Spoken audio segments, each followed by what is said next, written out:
Et dans la pédagogie, dans la manière d'enseigner, quand on cloisonne les savoirs, le savoir, c'est-à-dire que je suis un spécialiste de la finance, je suis un spécialiste du marketing, je suis un spécialiste de la communication, et qu'on diffuse ce type de, je dirais, de verticalité à nos étudiants, on ne les aide pas à appréhender la complexité. Donc, la première chose, c'est de décloisonner les savoirs. La notion d'empowerment, c'est vraiment donner le pouvoir et permettre aux gens de s'actualiser eux-mêmes. Qu'est-ce qui vous manque pour atteindre vos objectifs? Donc d'un seul coup, on vient de changer complètement la vision de l'enseignement. Et enfin, on passe du planning, où on dit, ben voilà, vous devez rendre tel dossier dans 2 semaines, vous devez faire un plan d'affaires, à l'expérimentation. Essai, erreur, essai, erreur. J'adore apprendre, je suis quelqu'un qui est très autodidacte, mais quand j'arrive en cours, on dirait que garder mon énergie envers le prof, c'est vraiment tough. Fait un des profs qui m'a vraiment beaucoup marqué au niveau de ça, c'est mon prof de comptabilité.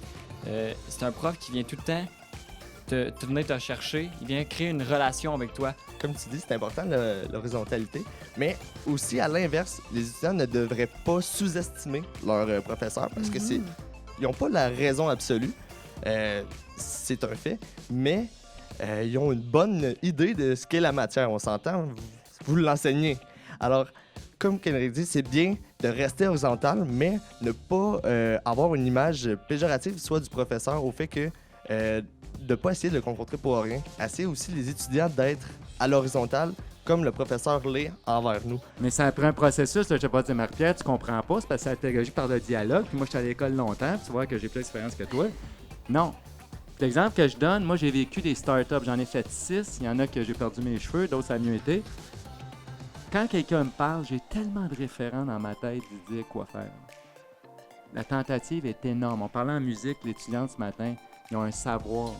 C'est énorme pour moi ta tentative de dire, ma petite fille, non, tu vas rentrer dans le mur. Ça m'appartient pas, c'est son contexte, c'est son expérience, c'est au moment de son évolution. Ça n'a rien à voir avec mon expérience du passé, rien à voir. Alors, c'est de faire émerger une conversation. Et c'est démontré que par les pairs, si vous accompagnez les gens dans la maladie ou dans la détresse, ils veulent des pairs. C'est pas, va t'en sortir, lâche pas. Bon, là, je m'en ai, j'ai une game de hockey. Tu sais, l'autre qui est sur le bord de se tuer. Là. Ils veulent des gens ils peuvent être en relation. C'est ce qu'ils nous disaient les jeunes, être en relation. Alors, on fait émerger. Moi, quand je suis pas en train de faire dialoguer, je sens que j'enseigne pas. La plupart des enseignants, ils ont l'expertise, ils ont l'expérience, fait qu'ils sont un peu nos mentors, nos modèles.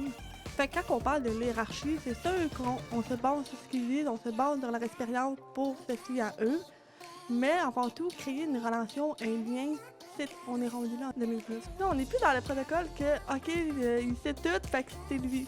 Non, aussi, les étudiants, notre génération, on est à l'afflux très rapide, avec les réseaux sociaux, Internet. Tout est rapide. On est déjà au courant, on a déjà des connaissances. Il y a beaucoup de formations en ligne aussi. Il n'y a pas nécessairement juste à l'école.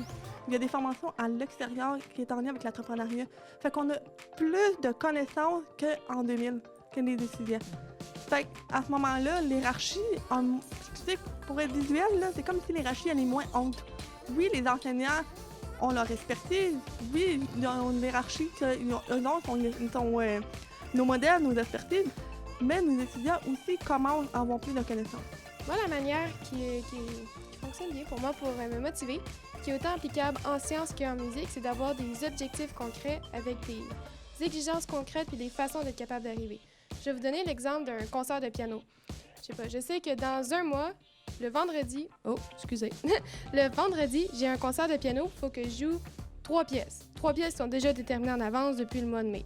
Mais ma professeure de piano n'est pas là pour me forcer à pratiquer.